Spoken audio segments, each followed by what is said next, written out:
Assalamualaikum warahmatullahi wabarakatuh. Alhamdulillah, wassalatu wassalamu ala rasulina Sayyidina Muhammad ibni Abdillah wa ala alihi wa sahbihi wa mawalah amma ba'du. Adik-adik sekalian dirahmati Allah Subhanahu wa taala. Ayo kita lanjutkan kembali kuliah kita ya. Tetap semangat walaupun sudah menjadi kaum rebahan, tapi semangat harus tetap jalan. Nah, pada kesempatan kali ini kita akan membahas tentang kebijakan tentang hak kekayaan intelektual. Maksudnya apa? Maksudnya yaitu bahwasanya hak kekayaan intelektual itu ada dan diundang-undangkan itu tidak serta-merta, ya, tidak tiba-tiba, tidak ujuk-ujuk. Akan tetapi ada beberapa argumen, ada beberapa pertimbangan yang menjadi landasan diundang-undangkannya sebuah hak kekayaan intelektual. Nah, apa saja poin-poin tersebut? Mari kita bahas pada materi kali ini.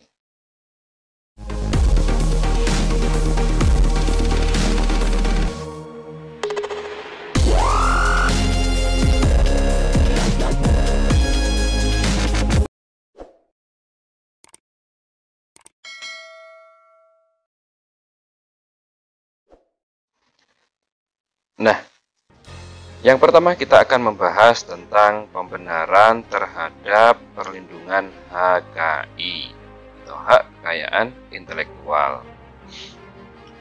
Konsep HKI berasal dan berkembang di negara barat, yaitu negara Amerika Serikat dan Eropa. Kebanyakan argumen yang diajukan sebagai pembenaran terhadap sistem HKI didasarkan pada perspektif yang pertama, pembangunan ekonomi. Yang kedua adalah peningkatan inovasi. Dan yang ketiga adalah peningkatan kesejahteraan masyarakat. Nah, inilah argumen-argumen yang dibangun oleh para pencetus dan pendukung diundang-undangkannya HKI. Agar apa? Agar negara itu bisa maju dalam pembangunan ekonominya. Kemudian untuk bidang teknologi itu mempunyai inovasi ya. Jadi teknologi terus berkembang karena apa? Karena dijaga ya. Hak dan penciptanya itu dijaga. Hak ekonominya juga dijaga. Makanya orang itu semangat ya. Semangat untuk membuat perubahan, membuat sesuatu yang lebih baik. Karena apa? Dari cara dia membuat sesuatu yang lebih baik itu dia punya atau mendapatkan uang, mendapatkan ekonomi. Dan yang ketiga adalah peningkatan kesejahteraan masyarakat. Yang pasti dampaknya bagi masyarakat itu adalah kemudahan dalam mengelola atau mengolah atau berbuat sesuatu. Jadi masyarakat itu menjadi mudah, hidup itu menjadi mudah, tidak susah lagi. Jualan mudah, pertanian mudah, perdagangan juga mudah, teknologi mudah, pendidikan mudah, semua dipermudah. Bagaimana caranya? Agar manusia itu lebih santai, lebih mudah, dia tidak ngapa-ngapain intinya ya, tidak keluar keringat banyak, tapi maksud dan tujuannya itu tersampai dengan baik. Nah, kemudian pada tahun 1964, PBB mengemukakan analisis dampak Undang-Undang Paten terhadap negara berkembang, yaitu bahwa sebanyak 29 negara berkembang setuju bahwa paten merupakan alat yang berharga untuk menyebarkan teknologi melalui publikasi, meningkatkan investasi, dan mendorong pihak asing untuk melisensikan atau menjual paten mereka kepada produsen lokal. Jadi PBB ada ya, sejak PBB ada, akhirnya kan UU Paten itu sudah ada ya, dari sejarah kemarin itu UU Paten sudah ada di Amerika, kemudian di Indonesia juga sudah ada. Nah, maka ditelitilah akhirnya sama PBB itu pada 29 negara berkembang. Nah, ternyata dari penelitiannya si PBB ini bahwasanya 29 negara itu setuju. Nah, paten merupakan alat untuk menyebarkan teknologi. Nah, melalui apa? Pertama, publikasi. Nah, dalam publikasi Publikasi itu tidak hanya tentang pengetahuan ya, apa saja. Publikasi tentang apapun ternyata mudah gitu loh. Informasi sampai kepada masyarakat di sebuah negara itu mudah karena adanya paten. Nah, yang kedua meningkatkan investasi, jelas ya. Yang namanya kalau sudah ngomong investasi, ngomong masalah duit ya, ngomong masalah mencari uang itu ya pasti. Nah, yang namanya orang, yang namanya perusahaan besar itu pengen berkembang. Kalau bisa di setiap negara di seluruh dunia ini ada, maunya gitu kan. Nah, maka untuk melindungi mereka yang telah menemukan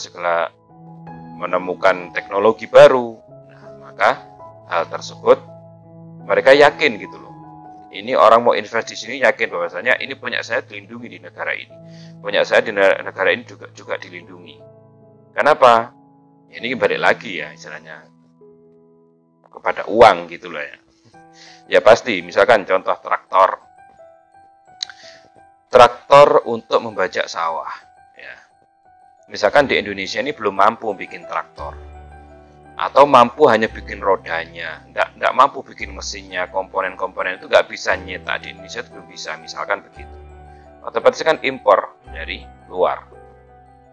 Nah, atau seperti sepeda motor misalkan. Nah, akhirnya apa? Orang luar itu harus yakin bahwasanya di Indonesia ini mempunyai undang-undang yang melindungi produk mereka, melindungi hasil karya mereka. Nah, setelah merasa dilindungi, ya kan otomatis penduduk nggak bisa nih, warga negara Indonesia nggak bisa bikin traktor yang kayak gitu. Maksudnya nggak boleh gitu loh, nggak boleh bikin kayak gitu, nggak boleh. Nah, nanti bisa kena sama pemerintah. Nah, otomatis apa? Seluruh warga Indonesia yang petani itu pakai traktor. Karena lebih mudah, nggak usah pakai kerbo, nggak usah nyangkul, gitu kan? Cukup pakai mesin. Akhirnya kerja lebih mudah, lebih cepat. Nah, akhirnya apa? Ya yang kaya siapa? Ya sudah perusahaan pasti. Pemerintah juga kaya. Nah, makanya kalau seperti itu, undang-undangnya kuat, orang investasi dia mau. Dan mendorong pihak asing untuk melisensikan atau menjual paten mereka kepada produsen lokal. Nah, ini juga pasti ya. Nah, menurut pihak asing, oh di sini kuat ini, di Indonesia ini undang-undangnya nih ditindak. Nah, kemudian ada lembaga yang menaungi, terus pejabat-pejabatnya baik, istilahnya nggak mempersulit. Nah, akhirnya banyaklah investasi dan Indonesia akhirnya bisa berkembang. Akan tapi di sisi lain ya begitu menguntungkan pihak asing. Kemudian selanjutnya bahwa yang namanya HKI dan pengaruhnya terhadap pembangunan di sebuah negara dapat dilihat dari beberapa sudut pandang. Nah, ini yang saya singgung ya dari tadi. Yang saya singgung pertama bahwasanya undang-undang HKI itu tidak tiba-tiba ada gitu ya. Dari zaman Belanda pun tidak tiba-tiba ada gitu. Kemudian diadopsi ke Indonesia itu nggak tiba-tiba ada, pasti ada pertimbangan dan argumen-argumen yang mana itu kuat dan bisa diundang-undangkan. Nah, yang pertama dari sudut pandang pencipta. Nah, yang namanya produk ya, hasil karya, apapun itu pasti kaitannya sama dari pencipta, kemudian pengguna, juga ada masyarakat. Nah, bahwa seseorang berhak untuk mengontrol segala sesuatu yang diciptakannya atau dibuatnya. Nah, jadi ini argumen pertama yang menjadi pijakan seorang pencipta. Nah, ini kan dilindungi oleh hukum gitu loh. Bahwasanya seorang berhak untuk mengontrol segala sesuatu yang diciptakannya. Berhak dia. Karena dia yang memiliki. Nah, gitu kan. Seperti kalian punya sepeda motor. Kalian punya sepeda motor yang dibeli dari uang kalian sendiri, bukan uangnya orang tua ya. Atau kalian misalkan punya pulpen, terserah kan pulpennya itu. Nah, kalian buang ya silahkan, kalian bakar ya silahkan, kalian simpan di tempat yang bagus ya silahkan. Motor juga begitu. Kalian ini dari sudut pandang pencipta lah ya. Kalian istilahnya cat warna apa silahkan motornya. kalian ganti velgnya kayak apa ya silahkan, bannya kayak apa silahkan, setirnya kayak apa silahkan, terserah karena milik kalian. Nah, itu argumen yang pertama pasti seperti itu. Dan juga bahwa seorang pencipta dari benda tak berwujud pantas mendapatkan hak untuk mengontrol penggunaan benda tersebut. Nah, jadi dari segi penggunaan pun juga berhak untuk mengontrol gitu loh. Nah, berhak dia mengontrol. Kemudian selanjutnya bahwa ada sebuah hubungan yang kuat antara pencipta dengan benda tak berwujud yang dihasilkannya. Ya pasti ada hubungan ya. Ada hubungan gitu loh, hubungan kepemilikan gitu ya, hubungan kepemilikan. Nggak mungkin istilahnya benda yang kalian bikin sendiri, kalian misalkan katakan bikin kandang ayam sendiri, kemudian orang lain ngeklaim, nggak mungkin ya. Nah, pasti ada hubungannya. Kemudian yang selanjutnya adalah bahwa semua bentuk kekayaan, termasuk kekayaan intelektual, dibenarkan atas dasar sebuah penghormatan atas otonomi pribadi. Jadi pengakuan kalian itu hak kalian, itu punya saya, ya, itu milik saya, itu terserah mau saya apakan. Nah, itu dibenarkan, gitu. Hal itu dibenarkan. Atas apa? Atas sebuah penghormatan otonomi pribadi. Ya terserah. Kita kan manusia bebas, gitu kan? Ini logika hukumnya, logika hukum positifnya seperti itu. Kita kan kita kan orang bebas, gitu. Ya terserah, dibenarkan gitu loh, menguasai hak hasil karya kita ya terserah. Dan itu dibenarkan. Nah, kemudian selanjutnya yang kedua dari sudut pandang pengguna. Nah, ada dari sudut pandang pengguna. Bahwa hal ini argumennya ya, bahwa hal ini berpusat pada argumen tentang kerugian, penggambaran yang keliru, memperkaya diri sendiri secara tidak adil, serta hal tersebut perbuatan melawan hukum. Jadi istilahnya dari sudut pengguna, kalau misalkan ada orang yang meniru produknya orang lain dan itu dianggap oleh pengguna yang sebenarnya itu produknya yang asli, sedangkan ini KW, ya kan? Nah, istilahnya ada kerugian di situ dari pihak pengguna, entah dari kualitas bahannya, kualitas ketahanannya, dari warnanya, dari istilahnya kalau mobil itu kalian kalau pernah menaiki itu beda loh, tarikan BMW sama tarikannya Audi sama tarikannya misalkan Mercedes itu berbeda, ada feeling tersendiri gitu. Nah, itu kalau dijiplak orang, ya, kalau sekarang kan banyak istilahnya, misalkan mahasiswa SMA, SMK ya gitu kan, dapat membuat replika Lamborghini, mobil sport gitu kan. Nah, itu kan hanya replika, tidak mungkin kualitasnya sebagus pabrik dari Italia itu, keluaran dari pabrik Italia itu, Lamborghini. Nah, baik dari segi mesin, kualitas bahannya, catnya, kemudian interiornya dan segala macam. Nah, maka kalau orang itu mengira, akhirnya kan rugi dari sisi pengguna. Itu satu. Kemudian yang kedua, penggambaran yang keliru. Nah, akhirnya bagaimana kalau ada penggambaran yang keliru tersebut? Penggambaran yang keliru ini, dia itu yang menggunakan, yang awalnya dia itu konsumen setia ya, konsumen yang dia itu sudah langganan dengan membeli bahan yang KW tadi, ya kan? Akhirnya apa? Hubungan antara konsumen yang pelanggan tadi dengan produsen aslinya itu tidak baik lagi. Loh, ini kok saya beli ternyata apa? Keliru, tidak sama seperti yang dulu, kualitasnya nggak sama. Akhirnya hubungannya yang sudah terbangun baik itu hilang, kepercayaannya hilang, gitu loh. Karena apa? Ya itu tadi, karena barang-barang KW itu, nah, yang niru-niru itu kan, gitu kan. Nah, kemudian selanjutnya memperkaya diri sendiri secara tidak adil, jelas. Nah, dengan meniru dia mengelabui orang lain, membohongi orang lain bahwasanya ini merek tertentu, kualitasnya bagus. Itu tampak dari luarnya saja, ternyata bukan produk aslinya, tapi hanya KW. Yang mana itu semua melanggar termasuk perbuatan melawan hukum. Kemudian yang ketiga, dari sudut pandang masyarakat, bahwa penekanan pada kebutuhan terhadap produksi, penyebaran, dan eksploitasi yang efisien terhadap berbagai hal. Nah, ini dari sudut pandang masyarakat, inilah yang berdampak, yang menjadi argumen dalam pembuatan undang-undang hak kekayaan intelektual, bahwasanya ya produksi itu ya pasti melibatkan banyak masyarakat ya, dalam penyebarannya juga gitu loh, termasuk mengetaskan mengurangi atau menghilangkan pengangguran, kemudian dalam penyebarannya juga istilahnya layak tidak ini dibuat untuk masyarakat, berguna apa enggak, apakah menimbulkan kerugian buat masyarakat atau tidak, dan eksploitasi yang efisien terhadap berbagai hal.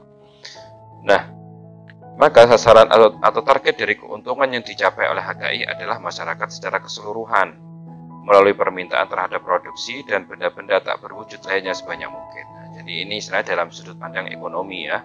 Dalam sudut pandang ekonomi itu, dalam HKI ya istilahnya harus permintaan produksi harus terus meningkat, setiap tahun meningkat, karena logikanya apa, manusia bertambah dan harus meningkat gitu ya, harus meningkat, apapun itu ya, baik dari makanan, teknologi, dan lain sebagainya. Nah, maka dalam sudut pandang masyarakat ini, bahwasanya jika kebutuhan masyarakat itu meningkat, kemudian negara juga diuntungkan, dan masyarakat juga diuntungkan. Nah, akan tapi hal ini secara teori saja ya. Nah, benar nggak seperti itu? Wallahu a'lam, karena butuh penelitian. Juga ada banyak istilahnya ya. Orang itu begini contohnya adik-adik, bahwa HKI yang diberlakukan gitu ya, apakah sudah sesuai dengan istilahnya kenyataan? Nanti negara-negara berkembang nggak bisa dong punya istilahnya hal-hal seperti itu, hal-hal yang teknologi yang sudah maju, atau istilahnya sekedar buku saja lah, nggak boleh dikopi. Buku ini nggak boleh dikopi karena apa, mempunyai hak cipta. Dan kita tahu di pelosok, misalkan di Papua, di pelosok-pelosok desa, itu membutuhkan buku ajar.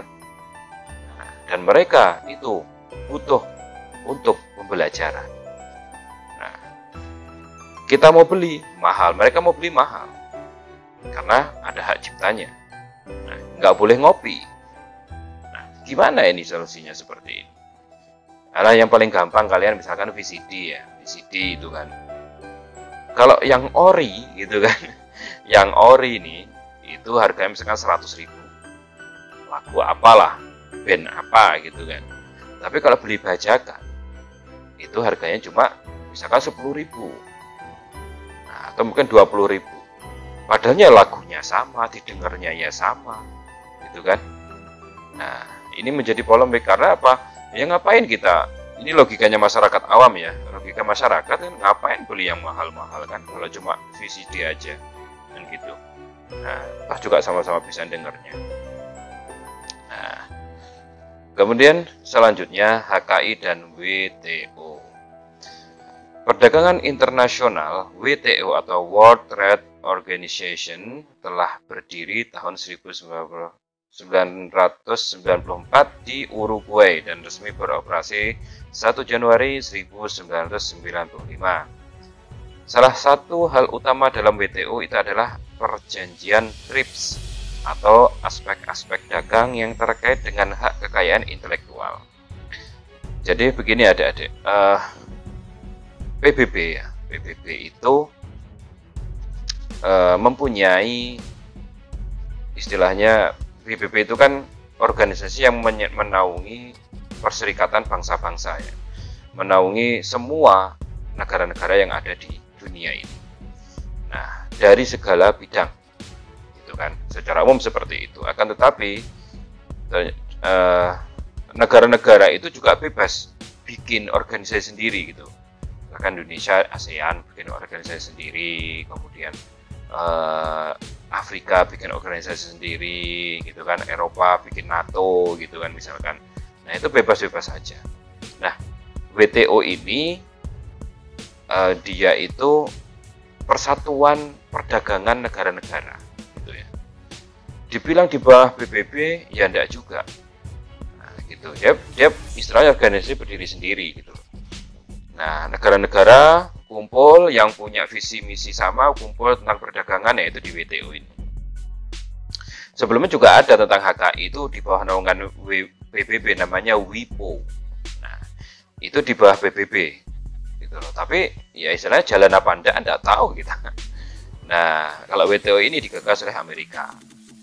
Nah, Amerika untuk apa? Istilahnya organisasi dagang negara-negara di dunia. Nah, salah satu yang dibahas itu adalah perjanjian TRIPS. Nah, perjanjian TRIPS ini yaitu yang membahas tentang hak kekayaan intelektual. Nah, organisasi ini secara umum berfungsi. Nah, jadi WTO ini secara umum berfungsi apa? Satu, memperlancar pelaksanaan administrasi dan perjanjian WTO. Kemudian yang kedua, berfungsi sebagai media organisasi perjanjian-perjanjian baru bagi anggota. Nah, kemudian juga sebagai forum penyelesaian sengketa dan pelaksanaan peninjauan atas kebijakan perdagangan.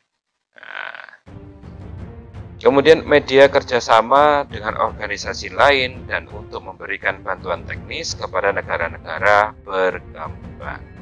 Jadi intinya WTO ini mengatur lah ya perdagangan antar negara dalam anggotanya. Yang intinya begini adik-adik, negara itu kan pengen memajukan ekonomi, gitu loh, mesejahterakan rakyat, membangun yang fasilitas yang memadai dari segala lini, gitu kan, segala bidang. Nah, maka dibutuhkan karena negara itu tidak bisa produksi sendiri semuanya, maka dibutuhkan apa? Perdagangan, gitu loh. Butuh perdagangan itu. Di sini ahli kopi misalkan ya, di sini punya minyak, di sini ahli alat-alat kesehatan, di sini ahli apa dan semuanya. Nah, maka butuh organisasi untuk mengelola itu. Nah, itu adalah WTO ini. Itu membantu, tujuannya yang membantu apa, negara-negara berkembang itu untuk lebih maju lagi. Nah, apakah seperti itu? Nah, benar nggak seperti itu? Nah, tapi kita lihat aja nanti perkembangannya gitu loh. Pokoknya kita lihat. Kemudian selanjutnya, pada awalnya negara-negara berkembang itu tidak setuju adanya perjanjian TRIPS. Nah, itu pada awalnya ya. Pada awalnya mereka tuh nggak setuju adanya perjanjian TRIPS ini. Mereka beralasan bahwa perjanjian tersebut bertujuan untuk melestarikan monopoli negara-negara maju atas negara-negara berkembang di bidang ekonomi dan teknologi, yang mana akan membuat jurang pemisah yang jauh antara kedua kelompok negara tersebut.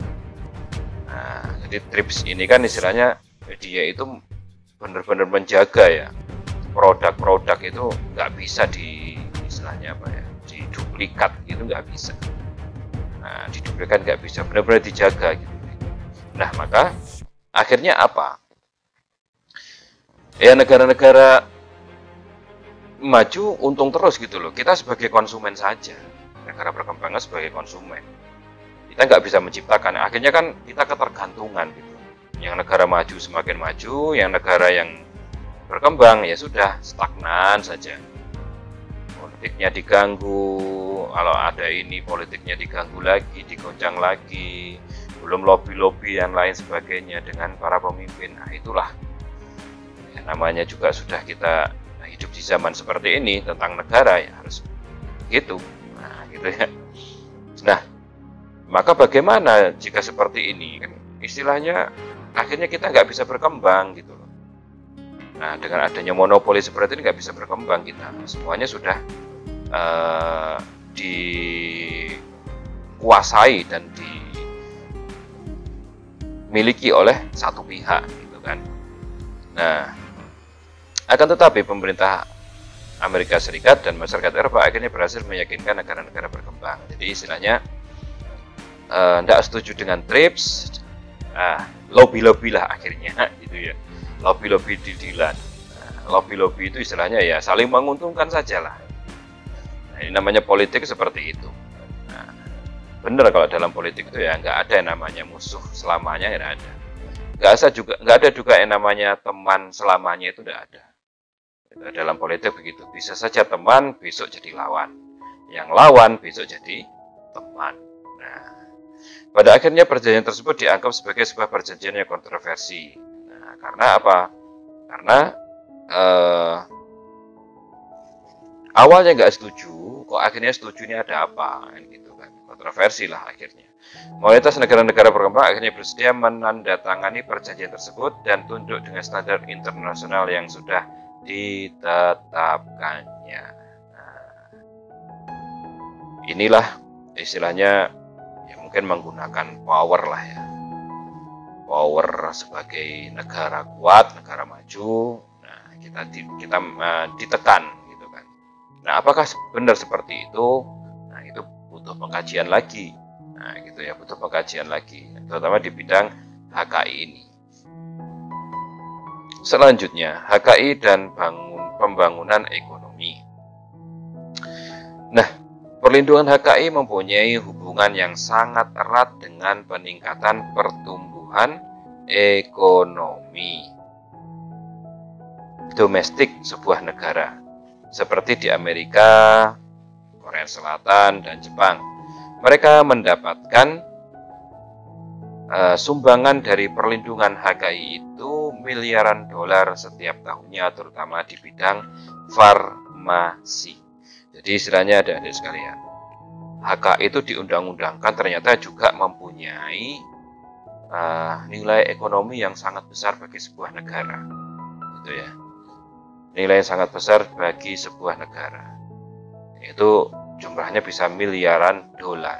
Nah, kalau sudah miliaran terus dolar, itu ya berarti sudah triliunan, gitu ya. Nah, akhirnya apa? Dalam bidang, terutama dalam beberapa sektor ya, yang itu berkaitan dengan kebutuhan pokok masyarakat. Terutama saya istilahnya ambil contohnya itu adalah bidang farmasi, yang mana itu kesehatan masyarakat, dan semua masyarakat pasti butuh sehat. Itu lahan ya, lahan basah untuk mengeruk keuntungan sebanyak-banyaknya. Nah, sama seperti juga istilahnya dalam perjanjian TRIPS itu ya, itu kan istilahnya si pemodal asing itu akhirnya mudah menanamkan modalnya, gitu ya. Nah, memberikan pinjaman-pinjaman kepada negara-negara berkembang itu. Nah, akhirnya mau nggak mau ya, istilahnya ya tunduk. Kalau negaramu mau berkembang, sekarang kan gini ya, pemodal-pemodal asing itu, negara mau berkembang, ya udah, ini taruh di sini, tapi harus beli loh ya. Nah, itu saya bikin pabrik di sini. Nah, tapi pemerintah harus merekomendasikan ini punya saya, gitu, biar laku kan, gitu kan. Nah, yaitu semua terkait perpolitikan seperti itu ya, tidak ada habisnya ya. Kita harus apa yang harus kita lakukan, gitu kan. Apa yang harus kita lakukan? Ya kita lakukan, tetap berkarya, berusaha, gitu kan, sebaik mungkin. Jadi orang pinter, gitu loh. Jangan leha-leha. Kaum rebahan boleh, tapi ya tahu informasi lah, gitu, dan menghasilkan, gitu ya. Contoh ya. Akhirnya apa? Tetapi timbul permasalahan. Salah satunya pada paten dan harga obat. Ini dalam bidang farmasi. Paten dan obat di 5 negara berkembang, yaitu India, Indonesia, Pakistan, Filipina, dan Thailand. Apa yang terjadi? Harga dan keuntungan obat meningkat, tetapi hanya sedikit konsumen yang mampu membeli obat-obatan tersebut. Nah, jadi contohnya begini adik, contoh obat nih. Sampean uh, menemukan nih, sampai misalnya menemukan obat flu, misalnya gitu. Akhirnya kalian patenkan kan, kalian kan sudah berusaha, wah racikannya begini. Nah akhirnya kalian kan mematenkan itu. Nah, setelah dipatenkan, setelah dapat, wah berarti bahwasanya obat flu penemuan si A ini merupakan penemuan baru, gitu kan? Melalui unsur ini dan ini dipatenkan. Nah, gitu. Nah, akhirnya apa? Ini setelah dipatenkan, ini kan butuh dipasarkan ini, biar laku gimana ini? Nah, gitu kan? Nah, akhirnya kerjasamalah dengan beberapa negara, yaitu dengan pemimpin-pemimpin lah ya, antara pemimpin ini. Deal-dealan. Ini dijual di sini. Dijual di sini. Kemudian kalau misalkan si negara ini pengen beli haknya bisa, nah, dibelilah haknya, hak patennya itu dibeliakan milik negara, bisa, nah, dapat keuntungan lah dari situ. Karena ya istilahnya direkomendasikan pemerintah itu obatnya. Sedangkan yang lain, misalkan, coba kalian lihat jamu, siapa yang masih sering minum jamu? Jarang kan? Sudah hampir kalah dengan obat kimia, gitu ya, hampir kalah dengan obat kimia, jamu, kemudian ya istilahnya obat-obat organik. Nah, akan tapi ya pemerintah nggak sebijik itulah ya. Nah, pemerintah nggak misalnya melarang obat organik, obat istilah herbal ya, obat organik, obat herbal. Misalnya pemerintah melarang obat herbal ya enggak juga. Nah, tapi kan persaingannya itu loh. Misalkan kalau yang obat herbal tidak bisa masuk supermarket, yang bisa masuk supermarket hanya obat kimia yang dari luar. Kayak KB Pharma itu kan dari mana coba? Teliti saja. Nah, gitu ya. Nah, maka di sini istilahnya harga itu kan terus naik gitu loh. Itu yang flu itu kan lumrah ya. Misalkan obat jantung lah. Yang mahal-mahal itu. Obat jantung itu harganya jutaan gitu. Satu pil saja bisa 100.000, bisa 50.000, 100.000. Itu satu pil itu. Bayangkan seperti itu. Nah, menggiurkan bukan? Nah, maka istilahnya begini, akhirnya ya dari penelitian itu harga dan keuntungan obat itu meningkat. Tapi hanya sedikit konsumen yang mampu membeli obat-obatan tersebut. Akhirnya tujuan dari HKI untuk istilahnya lebih memudahkan manusia itu mana gitu loh. Kan gitu tadi argumennya di awal kan gitu kan, untuk mensejahterakan manusia itu gimana?